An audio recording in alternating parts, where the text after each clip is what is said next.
Assalamualaikum warahmatullahi wabarakatuh. Salam sejahtera bagi kita semua. Saya Mirza Ratriadi. Kali ini dalam tutorial bahasa pemrograman C++.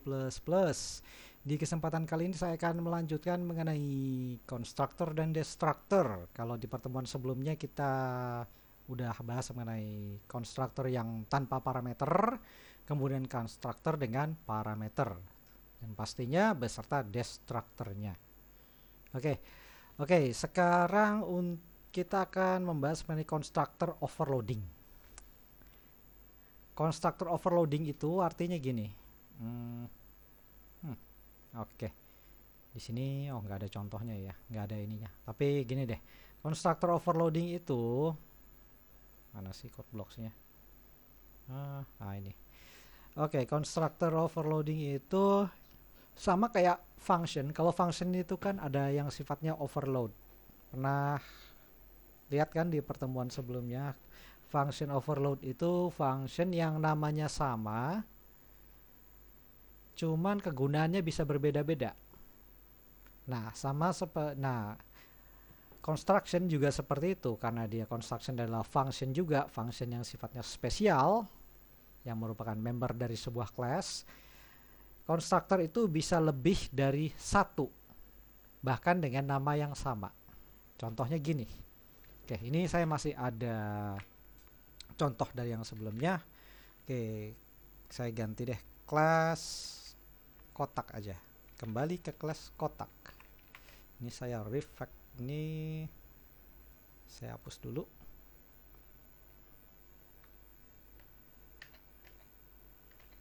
Oke. Kelas kotak. Private di sini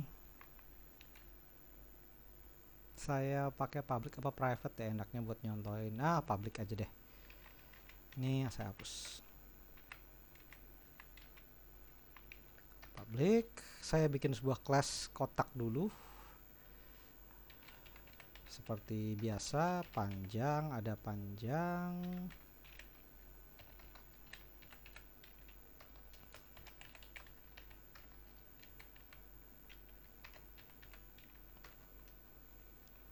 Atau biar lebih singkat kali gini aja kali ya. Panjang, lebar, dan tinggi. Nah, ini lebih singkat. Nggak sampai 3 ke bawah. Oke, kemudian saya buat sekarang saya buat konstruktornya. Oke, ini kita main konstruktor yang satu blok aja ya biar cepet ya, buat memahaminya seperti apa itu konstruktor yang overload itu. Oke, saya bikin konstruktor kotak sama dengan nama class. Yang pertama ini fungsinya, fungsi dari konstruktor yang polos, konstruktor tanpa parameter, dia menginisialisasi nilai panjang sama dengan 0, 0,0.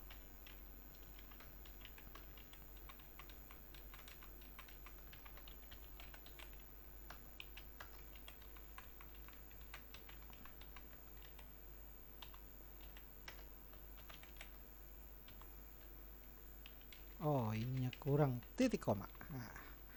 Panjang, lebar, tinggi. Panjang, lebar, luas. Kok tinggi, luas. Oke. Kemudian saya buat sebuah konstruktor lagi, konstruktor kotak juga. Jadi kita bisa punya dua konstruktor.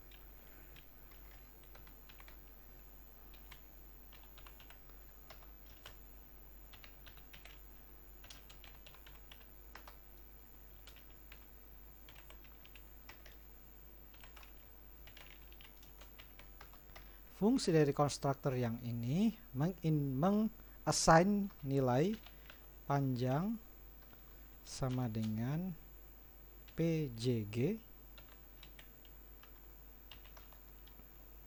lebar sama dengan LBR. Pasti hafal ya, pasti familiar ya dengan fungsi ini. Luas sama dengan PJG kali lebar. LBR. Oke. Nah. Oke, kemudian kita buat sebuah fungsi biasa di sini. Double tampilkan.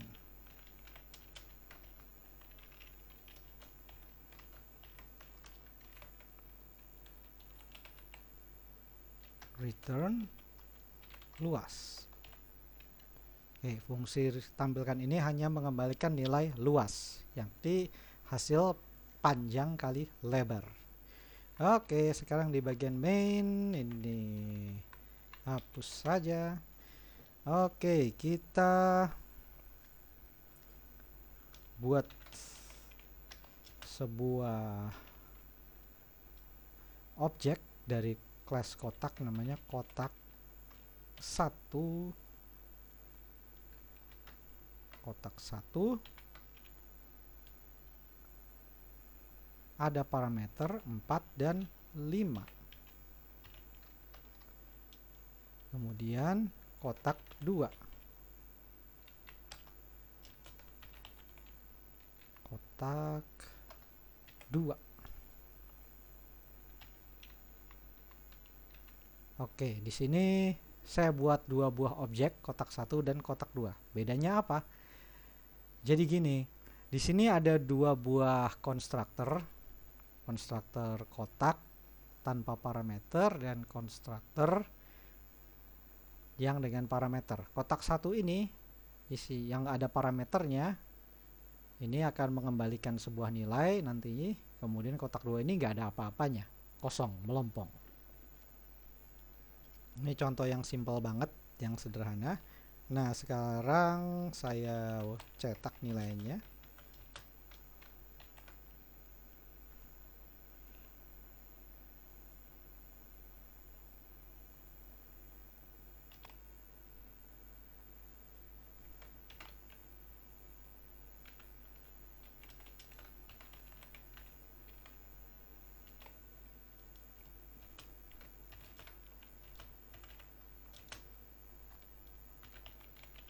Kotak 1 panjang.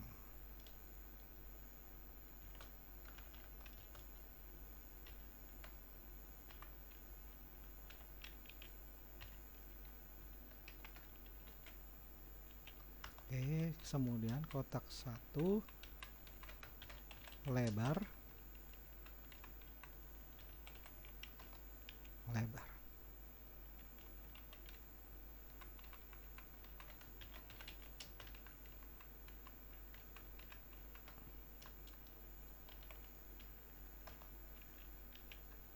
Tampilkan.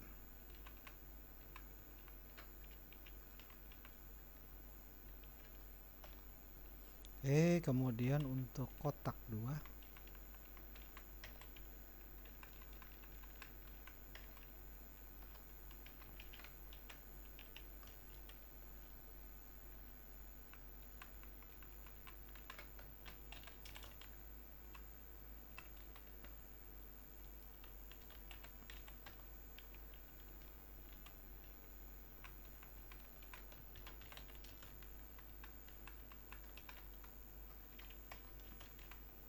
luas. Oke, sekarang kita coba run, build and run. Oh, ada yang kurang. Apa ini?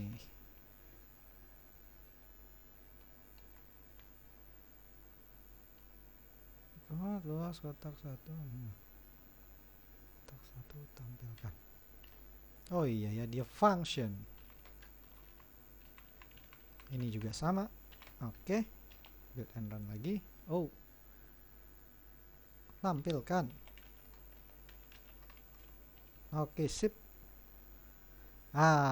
Sekarang gini, ini hasil dari kotak 1 dan kotak 2 yang dengan parameter dan tanpa parameter. Kotak 1 dengan parameter, lihat ada hasilnya di sini. Panjang kotak 1 4, lebarnya 5, luasnya 20. 5 kali 4 20. Gampang kan? Terus untuk kotak 2 karena dia nggak ada parameter, panjang kotak adalah 0, karena tanpa parameter maka panjang, lebar, dan luasnya tentu 0. Oke, ini contoh konstruktor yang sifatnya overload. Lihat ini, namanya sama kan, cuma parameternya berbeda. Ini tanpa parameter, yang ini dengan parameter. Sama kayak function, ada yang pakai parameter, ada yang tanpa parameter gitu. Mudah ya, mudah sekali. Destruktornya kayak apa? Ya destruktornya gampang, dibikin aja kayak gini. Tinggal di sini, tak, dah, jadi deh, selesai.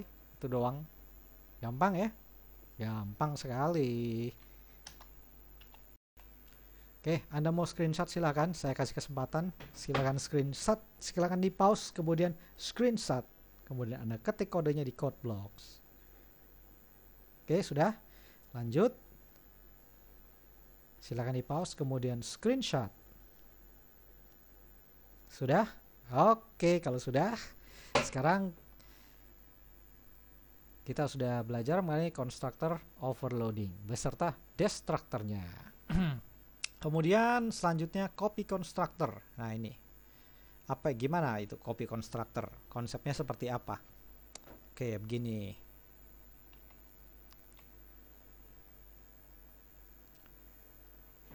Oke, copy constructor.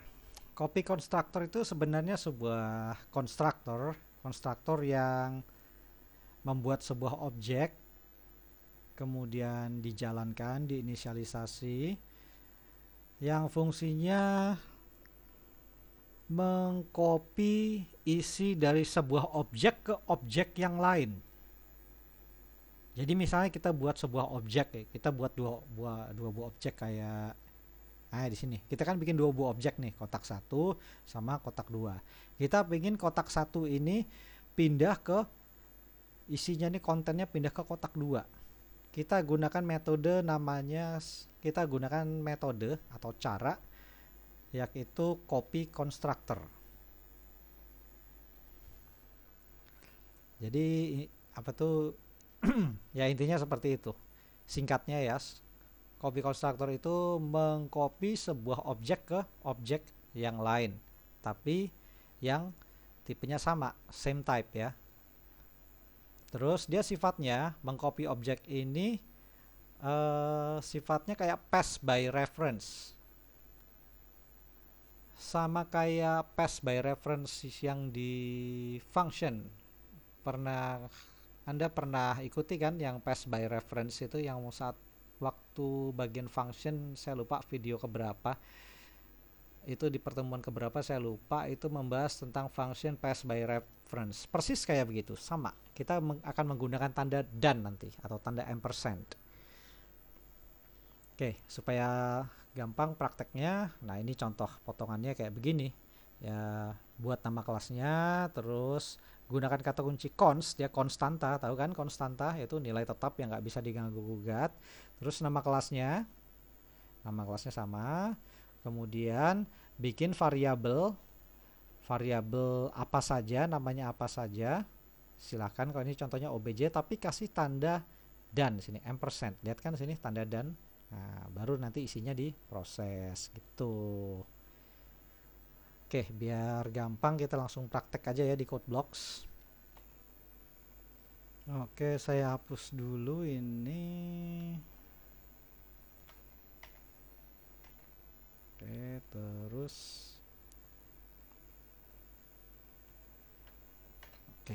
saya buat sebuah class, saya buat sebuah program ini fungsinya untuk mengcopy nilai dari objek satu ke objek yang lain.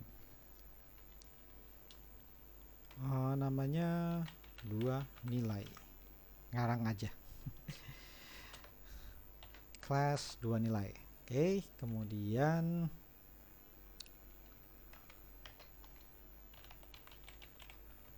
bikin private-nya dulu, kemudian public-nya.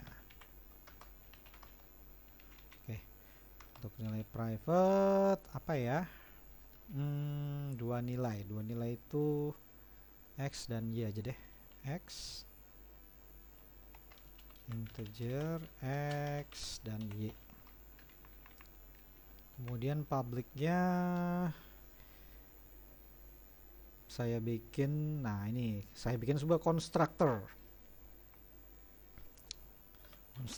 dua nilai, kemudian isi dengan parameter integer X, Y, X sama Y. Cepat saya tambahin X1, kemudian Y1. X sama dengan X1, Y sama dengan Y1. Oke, fungsi dari constructor ini yakni mengassign nilai X1 dari parameter X1 kemudian Y1 ke X dan Y. Oke, gampang ya untuk memahami konstruktornya. Kemudian di sini yang penting nih. Oke, kita integer get X. Kita bikin sebuah function dulu, kemudian apa ya?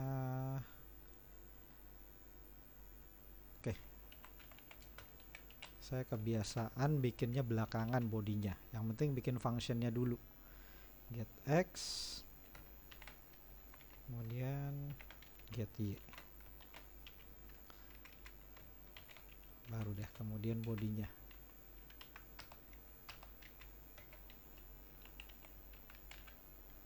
Turn X.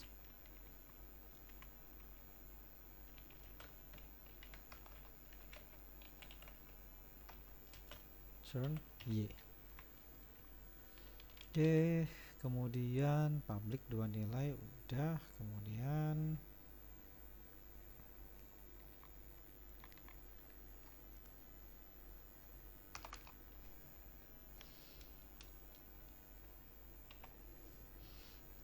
oke, ini yang penting di sini. Saya buat sebuah constructor untuk menukar nilai.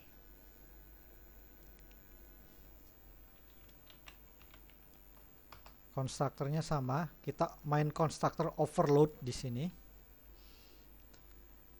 Cuma bedanya yang dua nilai yang atas untuk inisialisasi nilai, mengassign nilai, yang ini yang bawah sini nanti untuk menukar. Oke. Dua nilai. Saya bikin bodinya aja dulu deh. Oke, udah. Bodinya sudah jadi. Oke, sekarang ini rumusnya sama seperti di sini. Perhatikan.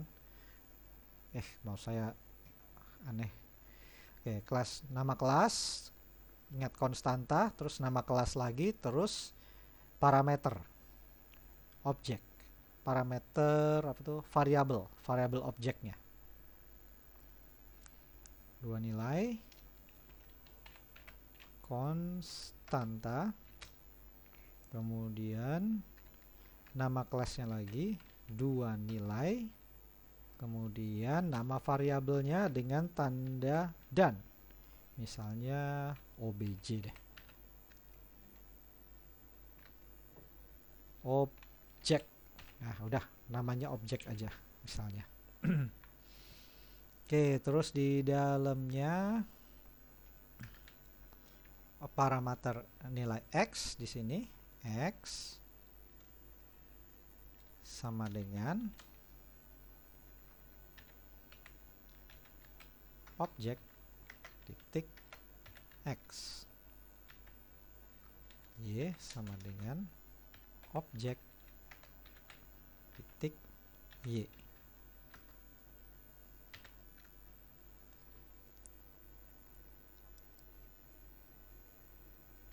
Cons dua nilai objek.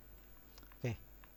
Kemudian di bawahnya sini, ini udah selesai nih kayaknya nih. Oke, kemudian kita ke fungsi main.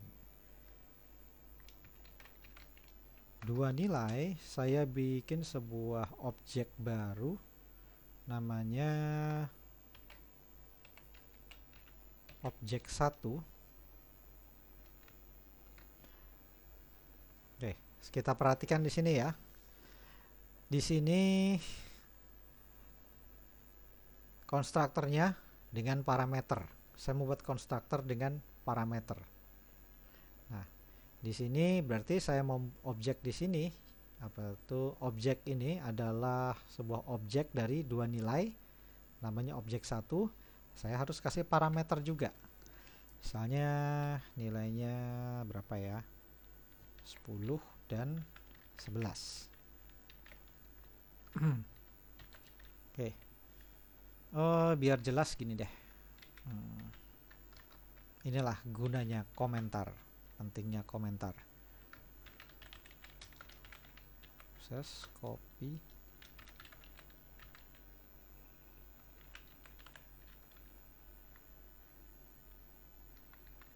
Ini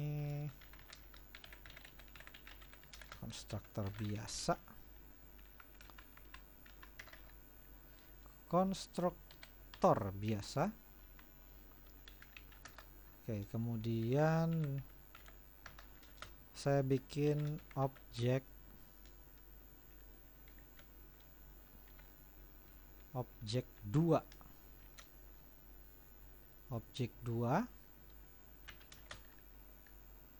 Oke, saya bikin sebuah objek baru namanya objek 2 yang merupakan objek dari kelas 2 nilai. Kemudian saya bisa isikan objek 1. Kenapa seperti ini? Karena ini adalah proses copy konstruktor yang objek 1 yang dipanggil sebelumnya. Objek 1 ke objek 2.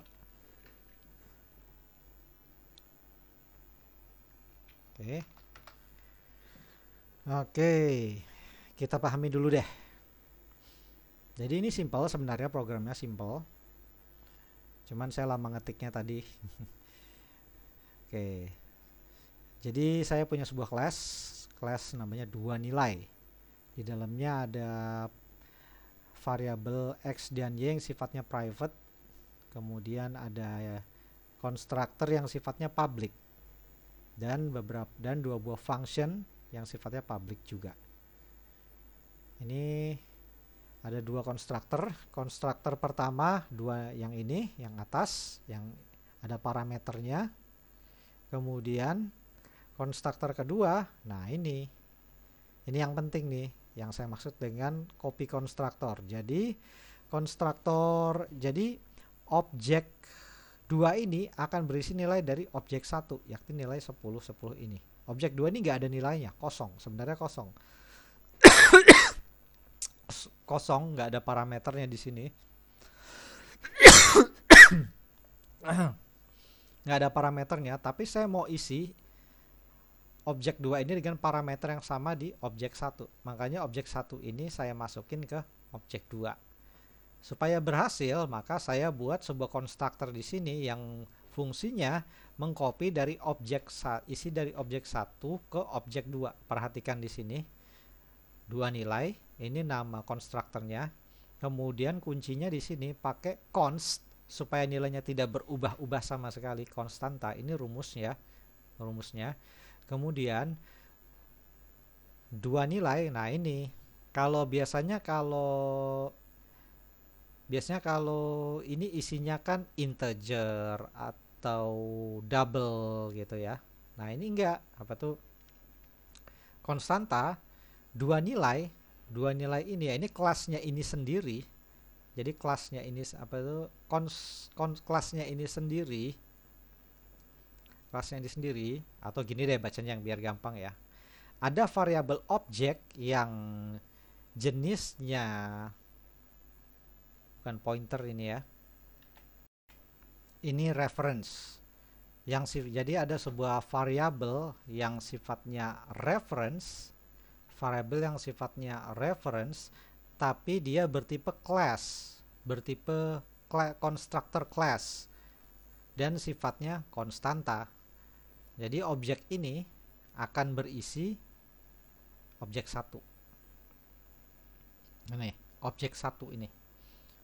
Objek satu ini akan masuk ke dalam sini. Kemudian objek satu ini akan dioprek nilainya nih. Objek satu ini yang dalamnya ini udah objek satu, dia ngambil nilai x-nya, dia ngambil nilai y-nya, dimasukin ke masing-masing variabel x dan y. Gitu. Setelah itu makanya ada fungsi di sini get x sama get y akan mengembalikan nilai x dan y. Kenapa pakai reference? Ya sama seperti pass by reference, yang function yang pass by reference, karena ini adalah sebuah objek, sama seperti function parameter seperti ini nilainya nggak bisa diubah-ubah, makanya harus diakali dengan menggunakan variabel reference. Jadi alamat yang diambil supaya dia bisa dipindah-pindahin. Jadi alamat yang dicomot isinya langsung ikut masuk sini, x masuk ke x, y masuk ke y. Jadi sekali lagi ya, ini objek satu ini masuk ke sini. Jadi yang namanya class atau objek, class dan objek itu bisa diperlakukan seperti halnya variabel yang lain. Jadi apa tuh, nggak cuman variabel yang bisa ditukar-tukar isinya, bahkan isinya dari sebuah objek pun bisa ditukar-tukar, bisa dipindah-pindahin. Contohnya seperti ini contoh sederhananya. Objek 1 yang parameternya 10 dan 11 akan masuk ke objek 2 nantinya. Oke, untuk menampilkan hasilnya kita seperti biasa, sini aja. Out objek 1. Kayaknya saya pause dulu ya biar nggak kelamaan ya. Ini cuma nampilin aja. Oke, sudah jadi tampilan ini. Ini baris untuk menampilkannya. Jadi coba kita build and run. Oke, coba perhatikan di sini objek 1 x-nya nilainya 10. Terus objek 1 yang x nilainya 10, objek 1 yang y nilainya 11. Kemudian objek 2 nilai x-nya 10, objek 2 yang y-nya nilainya 11.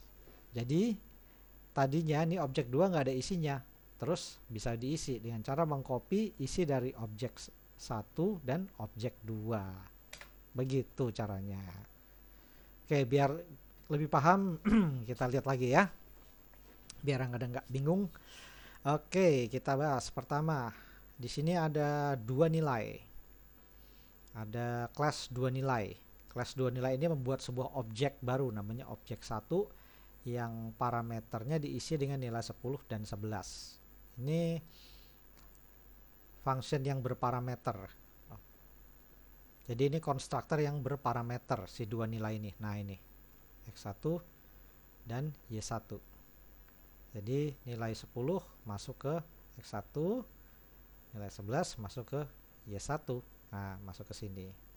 Kemudian nilai x yang di sini, nilai x ini yang private nih, nilai x akan diisi dengan nilai x1 dan nilai y dengan y1. Oke, gampang ya. Nah, kemudian ditampilkan nilainya. Ya, kemudian ditampilkan nilainya di sini. Objek x1 ya ini 10 sama 11. Terus tahu-tahu si 2 nilai bikin objek baru namanya objek 2. Tapi si objek 2 ini nggak ada parameter. Nggak ada parameternya aslinya. Tapi bisa diisi dengan parameter yang sama dari objek 1 yakni 10 dan 11. Caranya ya diisi aja. Sama seperti mengisi sebuah variabel. Jadi objek 1 ini udah dianggap sebagai variabel. Jadi objek 1 diisi ke objek 2. Sama nggak sih dengan operasi variabel ini, assigning variabel? Sama ya.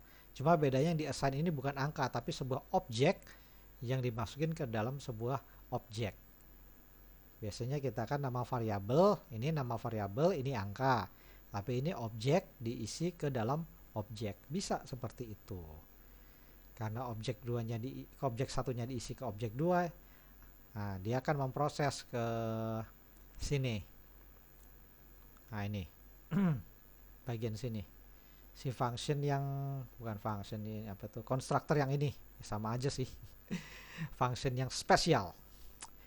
Dia akan masuk ke konstruktor yang ini memproses si objek ini. Nah, ini.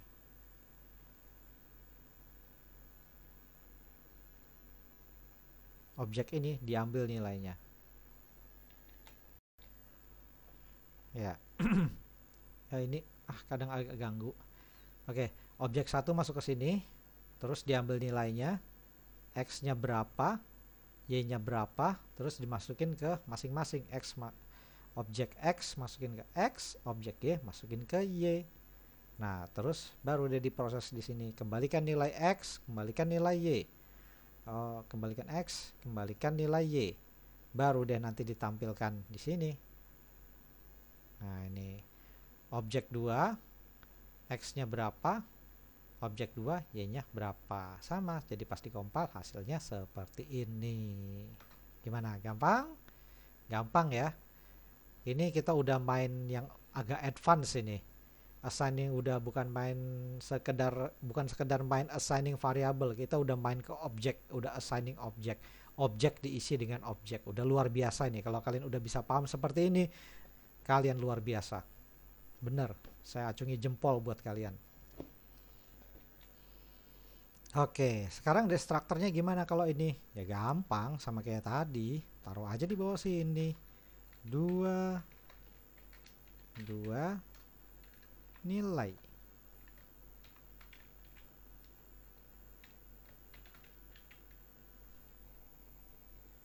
Oke. Dah, selesai. Gitu doang. Tapi kalau mau lihat isinya 2 nilai prosesnya kayak apa ya bisa, kalau kalian penasaran. Ketik aja gini. Destruction.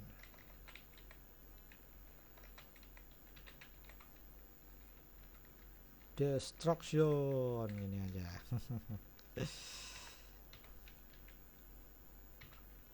Oke. Build and run biar kalian bisa lihat di mana letak si destruction. Oh, di sini. Langsung destruction gitu.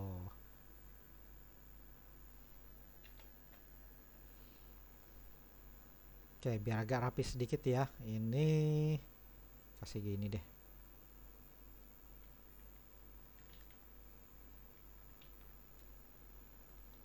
Oke. Nah, kalau kita build and run lagi, wah, nih kan objek 1 berjalan, objek 2 berjalan, terus di destruction. Kenapa 2 kali? Karena destruction pertama mendestruct objek 1, destruction kedua mendestruct objek kedua. Begitu. Ini yang terjadi di belakang layar di memori. Oke, paham ya? Gampang sekali, sangat mudah. Oke, sekarang Anda yang lagi nonton mungkin nggak sambil praktek, jadi silakan Anda pause dan screenshot tampilannya untuk Anda ketik kodenya. Silakan di pause. Oke, sudah screenshot. Oke, lanjut. Silakan pause kemudian screenshot. Sudah? Oke, mantep. Kalau Anda sudah bisa sampai ke sini, udah paham yang seperti ini, luar biasa. Kalian luar biasa. Saya acungi jempol buat kalian. Oke. Ya, kita sudah bahas mengenai copy constructor beserta destruktornya. Ya, nih copy constructor selesai.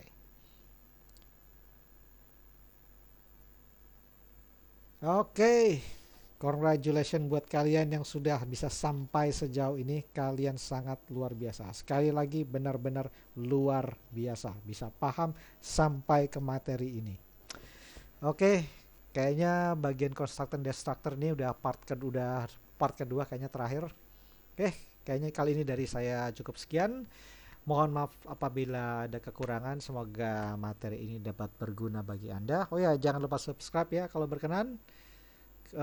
Selanjutnya saya mau bahas tentang apa ya? Masih class dan objek pokoknya. Oke deh kalau gitu, sampai jumpa di lain kesempatan dan wassalamualaikum.